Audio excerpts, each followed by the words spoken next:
Hello दोस्तों, नमस्कार। मैं हूं गीता शर्मा और आपके बीच उपस्थित हूं आज एक बहुत ही खूबसूरत स्टोरी लेकर।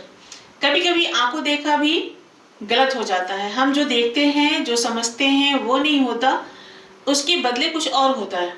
तो दोस्तों, आज जो मैं स्टोरी आपको सुनाने वाली हूँ उस स्टोरी में ये बात चरितार्थ होती है, बिल्कुल सटीक बैठता है कि जो कभी कभी हम आंखों से देखते हैं और जो हमें दिखता है, जो हम देखकर समझते हैं, वो बिल्कुल भी सही नहीं होता। तो चलिए मैं आपको सुनाती हूँ। आज मैं आपको बताती हूँ एक बहुत ही इस तरह की मोरलिस्टिक स्टोरी जो आपके जीवन में बहुत सारी चीजों को बदल सकता है। तो जानने के लिए वीडियो को अंत तक देखिए। यदि आपने अभी तक मेरा चैनल सब्सक्राइब नहीं किया तो प्लीज उसे सब्सक्राइब कर लीजिए और बेल आइकन को प्रेस कर दीजिए। चलिए चलते हैं मुद्दे की ओर। एक राजा थे। उन्होंने अपने राज्य कौशल को बहुत ही प्रेम से संवारा था और उनकी कुशल राज्य कौशल की कीर्ति आसपास के सभी राज्यों में फैली हुई थी। सभी उनके कुशल राज्य कौशल के कायल थे।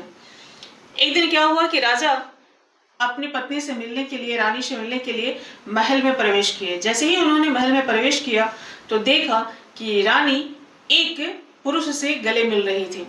राजा को बहुत क्रोध आया कि ऐसा कैसे हो सकता है, और उन्होंने जैसे ही रानी को मारने के लिए अपना तलवार खींचा और उस पुरुष का वध करना चाहा, और जैसे ही राजा ने क्रोध में आकर के चिल्लाता हुआ रानी की तरफ दौड़ा, तभी जिस व्यक्ति से रानी गले मिल रही थी वह पलट कर देखा।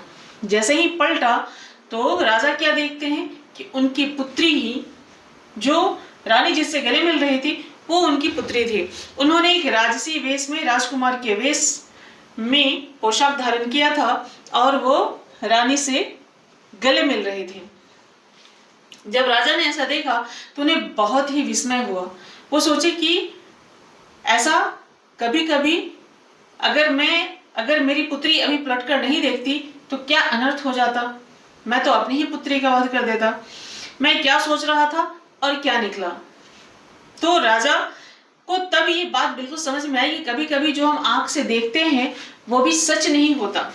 कभी कभी आंखों देखी भी सच नहीं होती। आंखों देखी जो हम समझते हैं वो बिल्कुल भी सत्य नहीं होता। तो दोस्तों, इस बात को याद रखिए कि कभी कभी हमारी आंखों देखी भी बिल्कुल सत्य नहीं होता। ठीक जैसा राजा ने समझा था वैसा समझने की गलती कोई मत कीजिएगा। ऐसी एक उदाहरण थी ये। ऐसी कई बातें हमारे जीवन में होती हैं जिसे हम जो देखते हैं, समझते हैं, वो सच नहीं होता। तो गांठ बांध दीजिए कि जब तक किसी बात का पूर्ण रूप से निरीक्षण ना कर लीजिए और उसकी सत्यता की सत्यापन नहीं कर लीजिए, तब तक किसी रिजल्ट पे ना पहुंचिए। चलिए मिलते हैं फिर अगले दिन। तब तक के लिए दीजिए इजाजत। आप सभी का बहुत बहुत धन्यवाद।